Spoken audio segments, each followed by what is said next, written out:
Doctor Mohammad Yunus ঘোষণা দিয়েছে গত পরশুদিন, বাংলাদেশের ভূখণ্ডে কোরআনের কথা, আল্লাহর কথা বলতে কোনো ফেরেশতার পারমিশন নেওয়া লাগবে না। কিসের কোরআনে কারীম পারমিশন দেবে যে আপনি কথা বলতে পারেন কিনা। যদি কোরআন বলে যে না, আপনার কথা বলার যোগ্যতা নেই, আপনি কথা বলবেন না, চুপ করে থাকবেন। এই দেশে দিন মানা, দিনের কথা শোনা বলা কত কঠিন ছিল বলেন তো। এই বাধাগুলো শুধুমাত্র ছাত্র আন্দোলন করার মাধ্যমে দূর হয়েছে তা না। আল্লাহ নিজে আমার মনে হয় আবাবিল ফেরেশতার মতো, পাখির মতো এই ছাত্রদেরকে ব্যবহার করিয়ে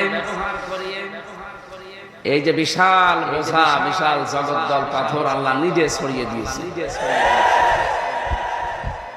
কারণ এখানে ফাইল কর্তা সরাসরি আল্লাহ, তিনি তোমাদেরকে নির্বাচিত করেছেন তার দ্বীনের জন্য,